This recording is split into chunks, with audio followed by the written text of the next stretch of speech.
Hello and welcome to School of Design, where we talk about the world of graphic design for students seeking a career in this field.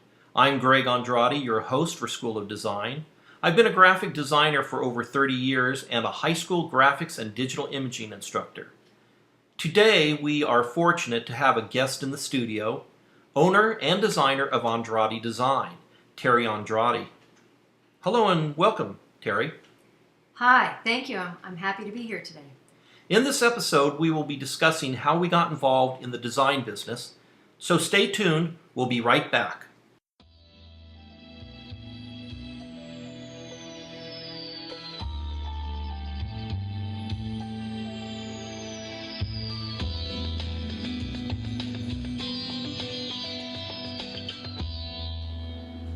Okay, we are back in the studio of School of Design. I am Greg Andrade, your host. My guest Terry and I are talking about how we became graphic designers. Well, for me, it just seemed to be the natural career path, since I love drawing, airbrushing, lettering, and screen printing. It just so happened that my father was a printer and typesetter for the printing industry. He later became a graphic arts instructor in the Palm Springs area. I was basically weaned in the graphics field. The term graphic designer evolved from the commercial artist.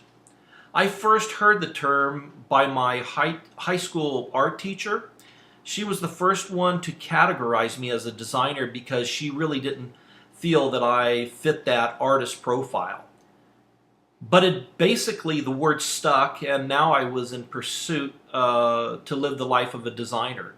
Students ask me, "Did you go to school for design?" I said, "Yeah, I sure did. I started at the community college level and later transferred to a university majoring in graphic communications and design. While I was attending college, I worked in various print shops and newspapers, honing my skills and learning the business. After college, I worked for a number of advertising agencies and printing firms. It wasn't until I started working as a freelance designer that my recognition as a graphic designer took hold in the community. When I went into the business for myself is where I was really faced with the challenges of designing for corporations and businesses, large and small. Being self-employed, you experience all aspects of the business. I have designed everything from simple brochures, posters, cosmetic packaging, magazines, books, and corporate logos.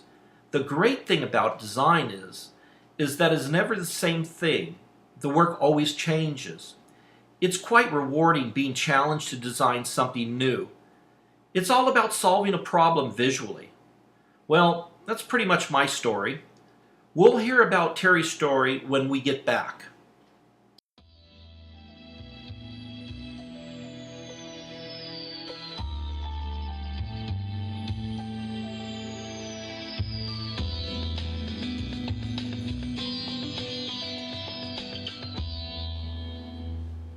Okay, we are back in the studio of School of Design, and we are talking about how we became graphic designers. Terry, tell us about your story. Well, my introduction is a little bit like yours. I was introduced to graphic design in high school when our typing class was invited to the print shop on our campus to see their new computerized typesetter. It was love at first sight for me. I even rearranged my schedule so I could learn it. And it was during a class demonstration by an industry guest that I made a contact with someone at Palm Springs Life magazine and was later hired on as an entry-level typesetter. From there I went on to work in commercial printing, and it was at that time that I also learned paste up and production management. And then, later on I stepped into the role of managing partner at Andrade Design, as well as being a designer, of course. And I've been here for the last 12 years. Yeah, we were really fortunate to have the opportunities to take vocational classes when we were in school. It's invaluable, like you said. Well, we're going to take a short break and we'll be right back.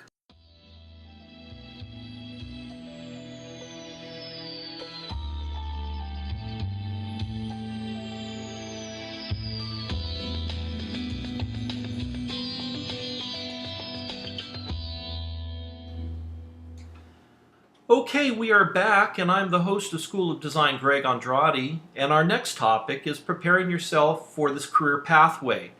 What courses should you take in high school if your goal is to major in graphic design in college? Well, this comes up frequently. I have students asking me, isn't it just knowing how to use the programs well? Most of the students that I have in my class are shocked when I mention the simple requirements to prepare you for college and beyond. If you want to be a successful designer, I recommend that you have the ability to create. Being creative is key. I encourage students to take art classes as well. Develop drawing skills, or if you have the ability to draw, that's a major plus. Enroll yourself in a graphics class that can introduce you to printing and digital imaging. Hopefully the instructor of that class has a graphic communications background or is familiar with print.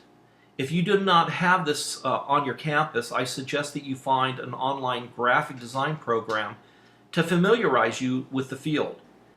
And when it comes to the academic classes, having the ability to write is very important. I suggest to the students that half of graphics is creating typographically. Having a special interest in history is also recommended. Research is a major part of graphic design, and having the ability to research is essential. And when I bring up the importance of math, my students cringe. Terry, what are your comments on this? Oh, I concur. The core academic classes, as well as the business courses I took in school, have proved to be invaluable. As a business owner, you must have tools to do all the jobs that are required to be successful. Not only am I a designer, but I also function as the sales rep, the copywriter, the proofreader, and the bookkeeper. Yes, having knowledge and skill in graphic software is important, but this is a good case in point for the importance and relevance of strong skills in reading, writing, and math as well. Well, okay, there you have it. What you need to know about pursuing a career in the field of graphic design. I want to thank my guest, Terry Andrade, for being here. It was a pleasure. This concludes our discussion today. Stay tuned for the next podcast of School of Design.